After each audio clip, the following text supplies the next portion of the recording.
नमस्कार दोस्तों, आज हम यूरोप में राष्ट्रवाद का उदय इस चैप्टर को समझने वाले। इसका ये सेकंड पार्ट है।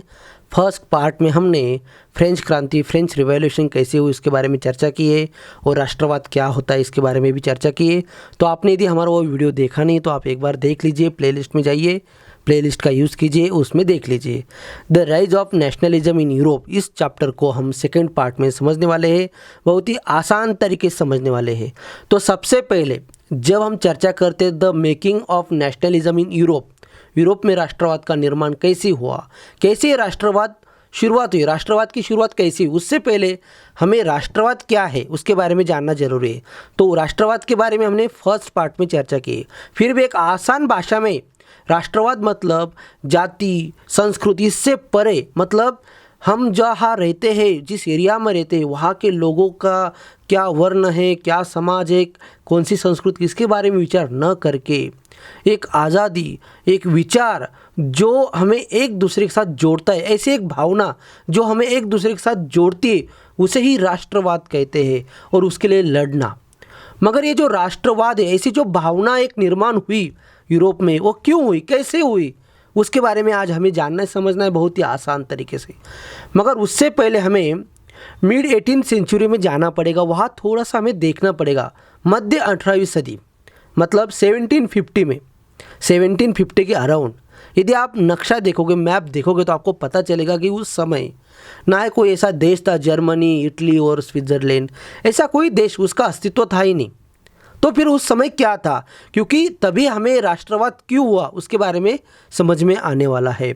क्योंकि जब तक हमें पता नहीं चलता कि राष्ट्रवाद होने से पहले, मतलब ये जो देश बनने से पहले, जर्मनी, इटली, स्विट्ज़रलैंड, ये बनने से पहले क्या सिचुएशन थी, इसे पहले हमें समझना ज़रूरी है।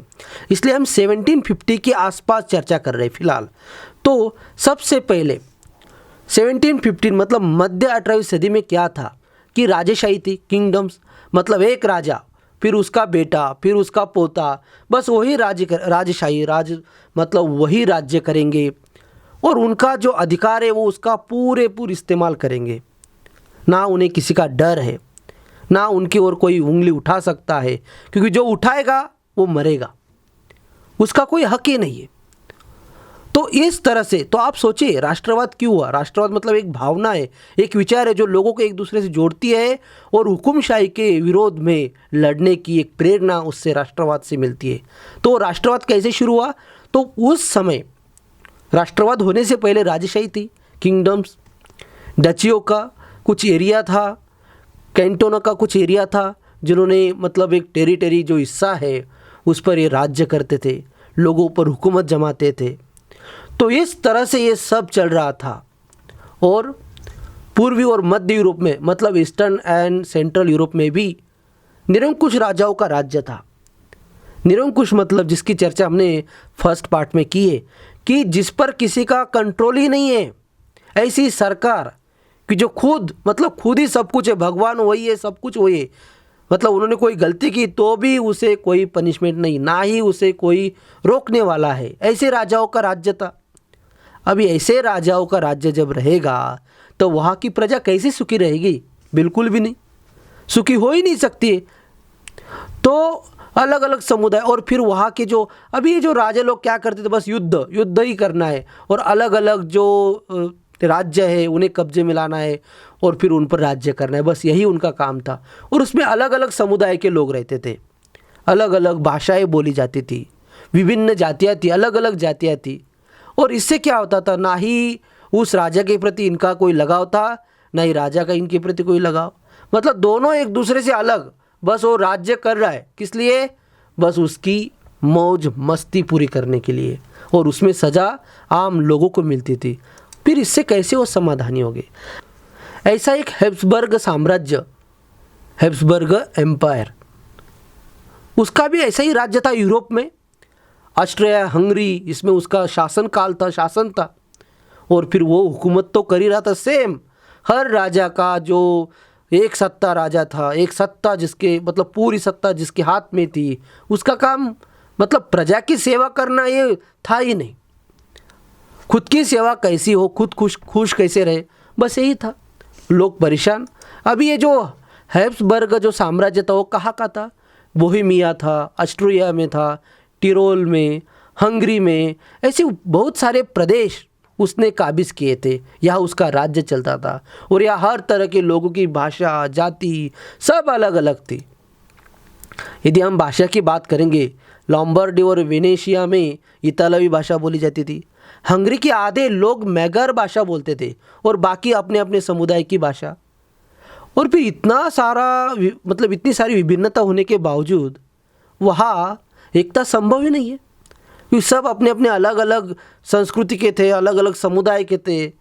तो एकता का कोई संभव था ही नहीं, ना ही किसी के प्रति किसी का लगाव था। बस रहना है और उसको भी राज्य करना है, जो एम्पायर था उसको। और फिर इससे हुआ क्या, तो आपको पता चल रहा होगा कि ऐसे राजे लोगों की वजह से ही, ऐसे शासन की वजह से ही लोगों के अंदर क्या पनपने लगी, राष्ट्रवाद, आज़ादी, सिंपल भाषा में कि हमें इनसे छुटकारा चाहिए, बस यही एक इच्छा उनके अंदर निर्माण होने लगी। तो ये राष्ट्रवाद के लिए कारण है। और क्या क्या कारण है, राष्ट्रवाद और राष्ट्र राज्य का विचार कैसे उभरा, मतलब लोगों के मन में एक राष्ट्र होना चाहिए, एक देश होना चाहिए, और उसके लिए उनके अंदर जो राष्ट्रवाद उभरा, मतलब वह राष्ट्रवाद का निर्माण हुआ, उनके अंदर राष्ट्रवाद की जो फीलिंग निर्माण हुई, वो भावना, जो विचार पनपने लगे, वो कैसे। क्योंकि हमने पहले देखा कि कुछ साम्राज्य, कुछ राजे लोग जिनसे परेशान थे, वो तो एक कारण था ही। और क्या क्या कारण थे जिसकी वजह से लोगों को ऐसे लग रहा था कि समान कानून चाहिए, संसदीय व्यवस्था चाहिए। ये क्यों हुआ, कैसे हुआ? तो जब औद्योगिकरण की शुरुआत हुई, तब और एक वर्ग का निर्माण हुआ जिसे हम मिडिल क्लास कहेंगे, न्यू मिडिल क्लास, नया मध्यम वर्ग, और एक कुलीन वर्ग। अभी कुलीन वर्ग का मतलब क्या है कि वो ज़मीन का मालिक था, उसके पास बहुत सारी ज़मीन रहती थी, सबसे प्रभुत्वशाली, शक्तिशाली, अभी उसके पास पैसा है, सब कुछ है, ज़मीन है, तो सबका मालिक बन गया। अभी वो राजा को भी पैसे देता था, राजा को भी मदद करता था, तो उसने जो भी कुछ गलतियाँ की तो उसे कोई सज़ा नहीं थी, तो शक्तिशाली बन गया। फिर उसके वजह से क्या हुआ, जो मिडिल क्लास है वो देखता था, अरे यार ये इतना कुछ कर रहा है, गलतियाँ कर रहा है, ये गुनहगारी कर रहा है, फिर भी इसे कोई सज़ा नहीं, कुछ नहीं, और हम खामखा मारे जा रहे। तो इसके वजह से राष्ट्रवाद, राष्ट्र कि हमें इससे छुटकारा चाहिए। और फिर कुलीन वर्ग के पास बहुत सारी ज़मीन थी जो क्षेत्रीय विभाजनों के आर पार व्याप्त, मतलब कोई सीमाएं नहीं, कोई मतलब दीवारें नहीं, यहाँ भी ज़मीन, वहाँ भी, उन्हें जहाँ चाहिए उनके पास वहाँ रहती थी। और ग्रामीण इलाकों के वो मालिक भी थे, और रहने के लिए कहाँ रहते थे, शहरों में रहते थे, उनकी बड़ी बड़ी हवेलियाँ थी, उनके वो मालिक थे। और राजनीतिक कार्यों में वो फ्रेंच भाषा का यूज़ करते थे। सबसे शक्तिशाली, परंतु संख्या में कम, सबसे शक्तिशाली थे, उनके पास पावर थी, मगर संख्या में कम थे, तो इसलिए वो आपस में, उनकी रिश्तेदारी सब आपस में होती थी। उनके कुलीन वर्ग, उनके अंदर ही वो उनकी रिश्तेदारी होती थी। अभी ये मध्यम वर्ग जो मिडिल क्लास है वो ये सब देखता था। अभी इनका निर्माण कैसे हुआ, तो इनका निर्माण औद्योगिकरण की वजह से हुआ और इनका अस्तित्व तो आया। अभी 19वीं सदी में इनकी संख्या बहुत कम थी, धीरे धीरे बढ़ने लगी, मगर शुरुआत में कम थी। मगर इन्हें कोई राजनीतिक अधिकार नहीं था। अभी ये नया समाज मतलब क्या है, जैसे औद्योगिकरण से जो कोई नया बिजनेस शुरू हुआ, नया छोटा सा व्यापार, कोई नौकरी, ये सब उसमें से ये लोग आते हैं जो मध्यम वर्ग के लोग हैं, ठीक है, कि जो किसानों के बेटे वो कहीं नौकरी करने लगे, कहीं छोटा मोटा बिजनेस करने लगे, मगर उन्हें कोई अधिकार नहीं था, राजनीतिक का कोई अधिकार नहीं था, राजकीय कोई अधिकार नहीं था जो कुलीन वर्ग को था। और फिर इससे उन्हें भेद समझ में आने लगा कि यार हम इतना सब कुछ कर रहे हैं, फिर भी हमें उतना कुछ सम्मान नहीं मिल रहा है। तो फिर उनके अंदर चर्चा होने लगी, आपस में वो बातें करने लगे, और फिर एक भावना जागृत हुई कि हमें इससे छुटकारा चाहिए। उसे हम राष्ट्रीय विचार कहेंगे, राष्ट्रीय एकता, जहाँ ना कोई जात देखी जाती है, ना कोई संस्कृति, ना कोई भाषा, बस सब मिलकर इनको हटाएंगे और इनसे हमें आज़ादी चाहिए, बस यही। और यही राष्ट्रीय एकता वहाँ उभर आई, इसी कारण उभर आई, ये भेदभाव के कारण, इन पर जो अन्याय हो रहा था, इनको जो कुछ सुविधाएं नहीं मिल रही थी, उसके वजह से ये सब राष्ट्रवाद निर्माण हुआ। और फिर वहीं से ही उदारवाद का भी प्रारंभ हुआ। उदारवाद मतलब आज़ादी, उसके बारे में भी हम चर्चा करेंगे। तो क्वेश्चन देखिए एक बार, उदारवादी राष्ट्रवाद जो है उसके मायने क्या है, मतलब किस वजह से ये उदारवादी राष्ट्रवाद का निर्माण हुआ, लिबरल नेशनलिज्म, किस वजह से। तो उससे पहले हमें 19वीं सदी के पूर्व पर थोड़ा ध्यान देना पड़ेगा। जैसे हमने चर्चा किया अभी कि जो राजे थे, जो कोई साम्राज्य था, उनका जो अन्याय, उनका जो कानून था वो कोई ठीक नहीं था, बराबर नहीं था। तो उसके लिए उदारवाद शुरू हुआ, क्योंकि उदारवाद का मतलब ही आज़ादी, कानून के समक्ष बराबरी, मतलब सबको समान ये चाहिए, कानून चाहिए, सबके लिए एक न्याय चाहिए और एक जैसा हो, मतलब ऊंच नीच जात पात ऐसा कोई भेदभाव न हो। इसके लिए ये सब राष्ट्रवाद, ये जो आज़ादी शुरुआत हुई, आज़ादी की लड़ाई शुरुआत हुई, उदारवाद का निर्माण हुआ। और संविधान तथा संसदीय प्रतिनिधि सरकार का पक्षधर, अभी जो उदारवादी लोग थे, जो आज़ादी के लिए लड़ रहे थे, जो राष्ट्रीयवाद का विचार करते थे या जिसका पालन करते थे, जिनके अंदर राष्ट्र का विचार था, एक राष्ट्र चाहिए, देश चाहिए, वो संसदीय व्यवस्था पर ज़्यादा ध्यान देते थे कि नहीं, हमें संसदीय व्यवस्था चाहिए। क्यों? क्योंकि वहाँ जो है वहाँ खुद के प्रतिनिधि होते हैं और जो हमारे लिए लड़ सकते हैं ये उन्हें पता था। और फिर निजी संपत्ति का स्वामित्व, मतलब हम जो मेहनत करते उसका हमें अधिकार चाहिए, वो हमारे पास होनी चाहिए। तो इसके लिए वो लड़ने लगे और वहीं से उदारवाद राष्ट्रवाद की शुरुआत हो जाती है। अभी उदारवादी जो प्रजातंत्र है उसकी फर्स्ट जो राजनीतिक प्रयोग था वो कहाँ हुआ? फ्रांस में हुआ। और जो भी कुछ फ्रांस में होता है उसका इफेक्ट, उसका प्रभाव पूरे यूरोप में होता था, इसलिए बाकी यूरोपीय देशों में भी उसका प्रभाव दिखने लगा। मगर ये जो प्रजातंत्र का जो उदारवादी प्रजातंत्र का जो प्रयोग था, मतलब फर्स्ट टाइम जो प्रजातंत्र वहाँ शुरू हुआ, तो वो फ्रांस में शुरू हुआ। तो इसमें क्या क्या था? इसमें मत देने का अधिकार था, वोटिंग करने का अधिकार था और चुने जाने का भी अधिकार था, मगर वो संपत्तिवान लोगों को, क्योंकि अभी फ्रांस में भी ये शुरुआत ही थी, इतने जल्दी एकदम सब कुछ ठीक ठाक तो नहीं हो सकता है, धीरे धीरे तो बदल होने वाला है। मगर स्टार्टिंग में संपत्तिवान जो अमीर लोग हैं उन्हें अधिकार था मतदान करने का हो या चुने जाने का, मतलब लीडर बनने का। और उसमें जो गरीब पुरुष है, गरीब लोग हैं या महिलाएं हैं, उन्हें कोई राजनीतिक अधिकार था ही नहीं।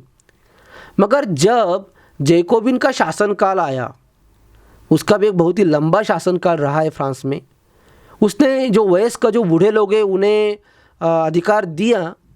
मगर जब जैकोबिन का जो शासनकाल है वो ख़त्म हुआ और उसके बाद कुछ साल बाद नेपोलियन का शासनकाल आया, नेपोलियन बोनापार्ट, फिर उसने अपने मनमाने रूल शुरू किए और उसने बहुत सारे अधिकार खत्म किए लोगों के।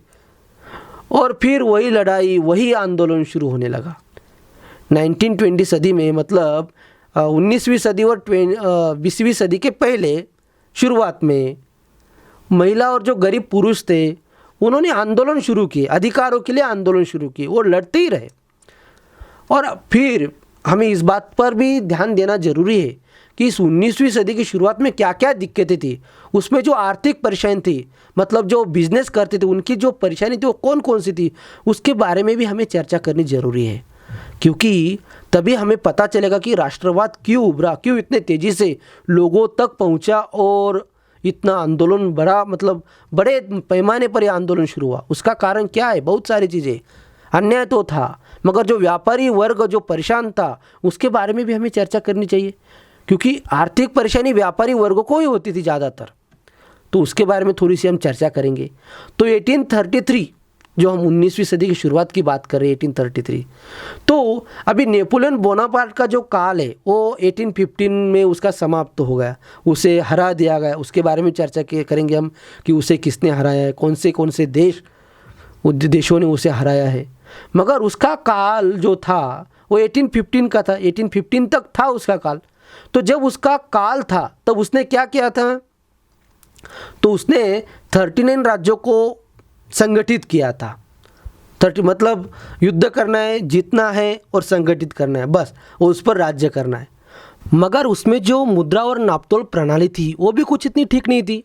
मुद्रा मतलब करेंसी और नापतोल प्रणाली मतलब जिसे हम कह सकते हैं मेजरमेंट सिस्टम, वो भी कुछ इतनी अच्छी नहीं थी जिससे व्यापारियों को आसानी हो, या कुछ माल है, जो कुछ साधन है बेचने का, उसमें भी कुछ ठीक ठाक सुविधा नहीं थी। एग्जाम्पल लेते हैं तो जैसे हैम्बर्ग सिटी से लेकर न्यूरेमबर्ग सिटी तक यदि किसी व्यापारी को कोई माल लेकर जाना है, कोई साधन लेकर, कोई साहित्य लेकर जाना है, तो उसे 11 सीमा शुल्क देनी पड़ती थी। जैसे आज हम समझने के लिए कैसे टोल प्लाजा जिसे कहते हैं, और हर एक का जो रेट था वो भी हाई था, जिससे व्यापारी को काफ़ी दिक्कत होती थी। जैसे आज भी आप देखोगे कोई ट्रक जाती है तो हाईवे पर, तो उसे बहुत जगह पर टोल देने पड़ते, पैसे देने पड़ते। उसकी वजह से क्या होता है, ट्रक का रेट बढ़ जाता है, रेंट बढ़ जाता है। उसकी वजह से जो कुछ व्यापारी वो जिस ट्रक में लेके जा रहा है उससे ज़्यादा पैसे देने पड़ते, और फिर जो मुनाफा होता है वो बहुत कम होता है, क्योंकि ट्रैवलिंग में ही बहुत सारे पैसे चले जाते हैं। वही दिक्कत उस समय उन व्यापारियों को हो रही थी।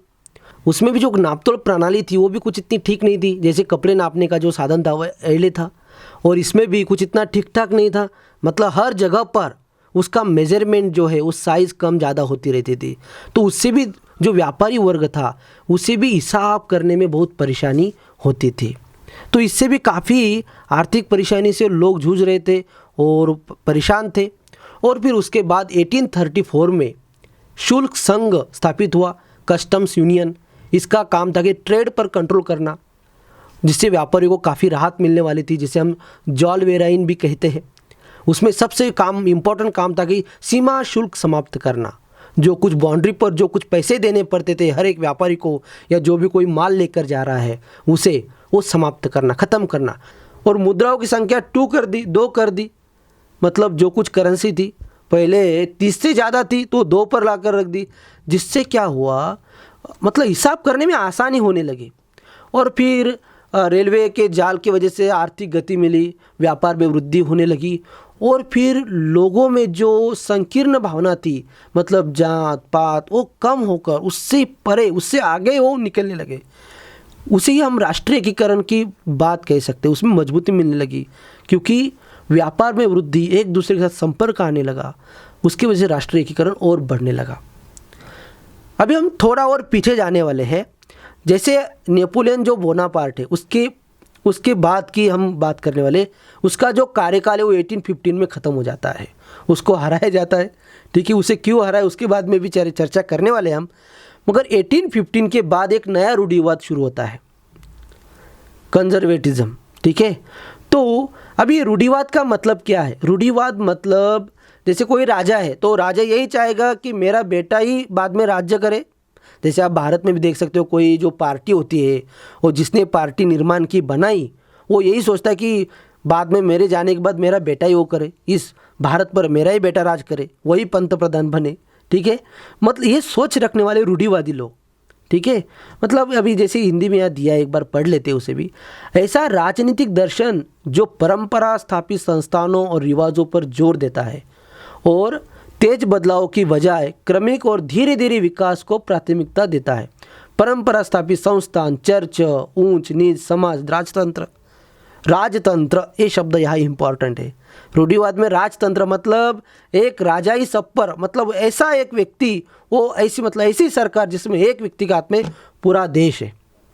और इससे क्या सही होने वाला है? कुछ नहीं।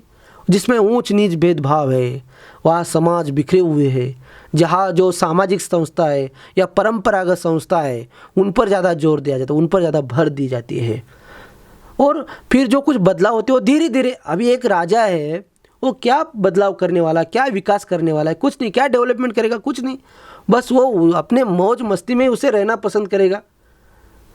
तो ये सब रूढ़िवाद 1815, मतलब जैसा ही नेपोलियन की हार हो गई, नेपोलियन की हार 1815 में हुई। ठीक है, जैसे ही उसकी हार हुई, उसे पराजित किया, तो ये रूढ़िवाद शुरू हुआ। क्योंकि जो छिपकर बैठे थे, अलग अलग जो राज्य थे, वहाँ के जो बड़े बड़े प्रतिनिधि थे, जो लीडर थे, वो छिपकर बैठे थे नेपोलियन के डर से। मगर वो सब इकट्ठा होकर उन्होंने नेपोलियन को हरा दिया। और फिर वो अपने अपने एरिया पकड़ने लगे, मजबूत करने लगे। नहीं नहीं, ये रूढ़िवाद चाहिए, हम ही राज्य करेंगे, हमारा बेटा ही राज्य करेगा, ना कोई हम पर उंगली करेगा। बस इसे तो रूढ़िवाद कहते हैं। तो अभी हमें थोड़ा पीछे भी जाना पड़ेगा कि नेपोलियन को किसने हराया और क्यों हराया। क्योंकि नेपोलियन की हार होने के बाद रूढ़िवाद शुरू हुआ, मगर उसने जो काम किया है उसके वजह से उसे हारना पड़ा नेपोलियन को। तो उसने क्या काम किया, तो उसने सबसे पहले ये काम किया कि यूरोप का नक्शा बदल दिया था नेपोलियन बोनापार्ट ने, तो उसे वो ठीक करना था।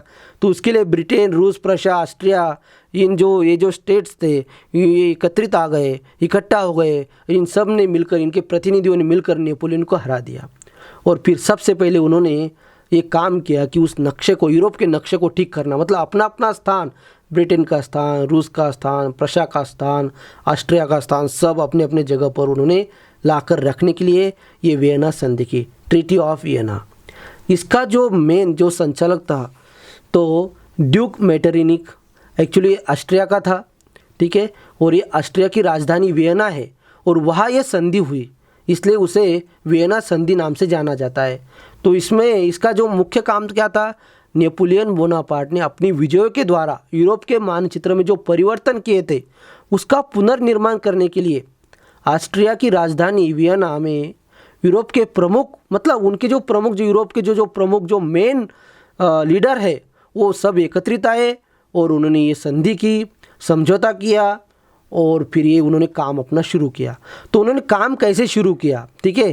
तो उसका उद्देश्य क्या क्या था इस संधि का, इसका मुख्य उद्देश्य क्या था वो भी हम चर्चा कर लेते। तो बुर्बो वंश को सत्ता स्थापित करना, जो फ्रांस में जो बुर्बो वंश की सत्ता ख़त्म हो गई थी उसे वापस लाना, क्योंकि अभी नेपोलियन तो हार चुका है।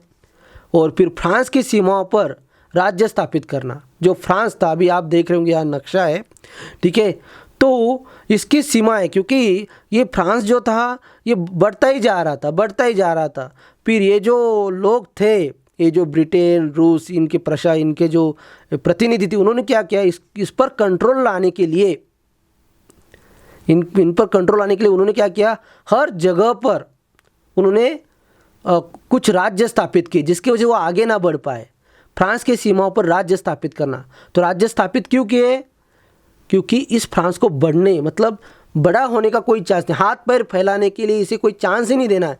इसके लिए उन्होंने अलग अलग जगह पर, ठीक है, नीदरलैंड में भी एक राज्य स्थापित किया, यहाँ इटली जो थे यहाँ भी एक राज्य स्थापित किया, अलग अलग। ये जो प्रशिया है, ये जो प्रशिया आप देख रहे हो, ये इतना दूर है, मगर इसे, ये जो इस भाग का राज्य, मतलब यहाँ देखभाल करने के लिए बता दिया, ध्यान दे, इसे आप बढ़ने मत देना। तो ऐसे मतलब हर एक जगह पर उन्होंने कंट्रोल करने की कोशिश की। और जो नेपोलियन बोनापार्ट ने जो 39 राज्यों की स्थापना की थी उसमें कोई बदलाव उन्होंने नहीं किया है। और एक उनका उद्देश्य था, इस वियना संधि जो थी उसका एक उद्देश्य था, एक नया रूढ़िवाद स्थापित करना। रूढ़िवाद मतलब जैसे हमने अभी बात की कि एक सत्ता, एक राजा कि जिस पर कोई उंगली ना उठाए और जो उंगली उठाएगा उसे वही ख़त्म करने का, ठीक है। तो इस तरह से रूढ़िवाद था, और भी बहुत सारे थे, ठीक है। और फिर उदारवाद शुरू हुआ, आज़ादी, क्योंकि जैसे ही इन्होंने अपनी सत्ता काबिज की तो ये निरंकुश बन गए, इन पर कोई उंगली उठा सकता था, ना इन्हें कोई रोक सकता था, कुछ नहीं, कंट्रोल इनके पास भी नहीं था, आउट ऑफ कंट्रोल हो चुके थे, बस लोगों पर अन्याय करना यही काम था। फिर उसमें उन्होंने बहुत सारे चीज़ों पर पाबंदी लगा दी जिससे लोगों में राष्ट्रीय भावना जागृत हो, ऐसी कोई चीज़ ना हो, ऐसा उन्होंने शुरू किया। उससे उदारवाद लोग फिर वापस जाग उठे, उन्होंने आज़ादी के लिए शुरुआत की, आज़ादी हो, राष्ट्रवाद जागृत हुआ। और फिर उन्होंने सबसे इम्पोर्टेंट इसमें था कि प्रेस की आज़ादी, क्योंकि इन लोगों ने, जो अभी ये रूढ़िवादी लोगों ने इस सब पर पाबंदी लगाने के बाद, ये जो उदारवादी लोग हैं उन्होंने कहा कि हमें प्रेस की आज़ादी चाहिए, न्यूज़पेपर हो या जो भी हो, उससे लोगों के बातें एक दूसरे को पता चलते हैं। तो जिस पर भी पाबंदी लगा दी थी कि उनके विरोध में कोई कुछ नहीं बोलेगा, ना ही कोई कुछ प्रिंट करेगा। तो इस तरह से पाबंदी लगाने के बाद और लोग बेचैन हो गए, और फिर क्रांतिकारी जो लोग थे वो और उभर उठे और वो लड़ने लगे, राजतंत्रीय व्यवस्था का विरोध करने लगे। जो क्रांतिकारी, इन्होंने राजतंत्रीय व्यवस्था का विरोध करना शुरू किया, क्योंकि ये जो हुकुमशाही थी इसके विरोध में लड़ने लगे। उसमें एक महान क्रांतिकारी थे, जुसेपी मैत्सिनी, इनका जन्म 1807 में, ये इटली के थे। वो एक गुप्त संगठन के एक सदस्य थे, उस संगठन का नाम था कार्बोनारी संगठन। तो उस संगठन के वो सदस्य थे, और वहाँ से वो क्रांतिकारी का काम करते थे। लोगों को जागरूक करना है, या लोगों को राष्ट्रीय भावना के प्रति उत्साहित करना, प्रेरित करना कि हमें आज़ादी चाहिए, हमें राष्ट्र के लिए कुछ सोचना चाहिए, कुछ करना चाहिए। और उन्होंने 2 संगठन स्थापित किए, एक यंग इटली जो मार्सेई सिटी में है और दूसरा यंग यूरोप जो बर्न सिटी में है। इनका उद्देश्य क्या था? ये जो संगठन बने ये सब गुप्त संगठन, क्योंकि हुकुमशाही थी तो कुछ ऐसा दिखावा तो कुछ नहीं कर सकते, जो कुछ है छुप छुप के ही करना है, इसलिए उसे गुप्त संगठन कहा गया है। तो इससे क्या है कि इटली में जो कुछ क्रांति लानी थी इसके लिए सब कुछ संगठन बनाए गए थे। तो अभी क्रांतिकारी जो बने उन्होंने बस यही काम किया कि इस राजा का विरोध करना है, उस राजा को जगह से हटाना है। और जब पहला जो क्रांतिकारी जो प्रथम विद्रोह शुरू हुआ वो फ्रांस में हुआ 1830 और 1848 में। तो प्रथम विद्रोह जो हुआ फ्रांस में 1830 में हुआ, और जैसे ही विद्रोह हुआ तो वहाँ उन्होंने बुर्बो जो राजा था उसे हटाया, पहले ही विद्रोह में उसे हटा दिया। और फिर जो मेटरनिक थे उन्होंने एक बात कही, जब फ्रांस छिपता है तो बाकी यूरोप को सर्दी जुकाम हो जाता है। ऐसा क्यों कहा उन्होंने? क्योंकि फ्रांस में जो कुछ छोटी मोटी बात होती थी उसका पूरे यूरोप में प्रभाव होता था, उसका इफेक्ट दिखने लगता था, इसलिए उन्होंने ऐसे कहा। क्योंकि फ्रांस में क्योंकि ये जो क्रांति है फ्रांस से शुरू हुई और फ्रांस की वजह से बाकी लोगों को समझ में आया कि अरे हमें आज़ादी चाहिए, हमें अपना राष्ट्र चाहिए, अपना देश चाहिए। तो ये जो भावना जो जागरूक हुई फ्रांस की वजह से हुई, तो इसलिए ये मेटरनिक ने ऐसे कहा। और फिर जो यूनान था, यूनान संग्राम भी 1821 में हुआ, उनके अंदर भी यूनान में भी राष्ट्रीय भावना जागरूक हुई कि नहीं हमें भी आज़ादी चाहिए, हमें अपना देश चाहिए। वहाँ ऑटोमन साम्राज्य था और ऑटोमन साम्राज्य की वजह से यूनान भी काफ़ी परेशान थे, तो उन्होंने भी राष्ट्रीय भावना जागरूक होने की वजह से, और उन्हें राष्ट्रीय भावना जागरूक होने के लिए यूरोप ने मदद की, यूरोप के लोगों ने मदद की कि आपकी संस्कृति काफ़ी अच्छी है। उन्हें समझाया, यूनान के लोगों को समझाया कि आपकी संस्कृति काफ़ी अच्छी है, आप ये क्यों गुलामी कर रहे हो, ये ऑटोमन साम्राज्य का क्यों आप उसकी क्यों पूजा कर रहे हो, छोड़ो, आप अपना खुद का राज्य बनाओ। और तब जाकर उन्होंने सब कुछ आंदोलन किया, संग्राम किया, युद्ध किए, और फिर 1832 में कुस्तुनतुनिया संधि हुई। मतलब कुस्तुनतुनिया नाम का जो शहर है वहाँ एक संधि हुई, एक समझौता हुआ, और वहाँ यूनान को स्वतंत्र राष्ट्र घोषित कर दिया। तो इस तरह से हम समझ रहे थे कि यूरोप में राष्ट्रवाद क्यों हुआ, उसके अलग अलग पहलू, अलग अलग कारण हमने देखे। राजे लोग, निरंकुशवाद, या फिर जो राजेशाही थी, नेपोलियन के बाद जो रूढ़िवाद शुरू हुआ, तो इसके वजह से ये राष्ट्रवाद शुरू हुआ। और उसकी वजह अलग अलग जगहों पर अलग अलग क्रांति हुई, कुछ राज्यों को आज़ादी मिली, कुछ राज्य बाकी थे। तो इस तरह से यहाँ तक अभी हमने सीखा है, समझा है। आगे भी हम कुछ क्रांतिकारियों के बारे में और यूरोप के राष्ट्रवाद के बारे में जानकारी लेने वाले हैं। आज के लिए इतना ही, हमारा नेक्स्ट पार्ट जल्दी आएगा। धन्यवाद।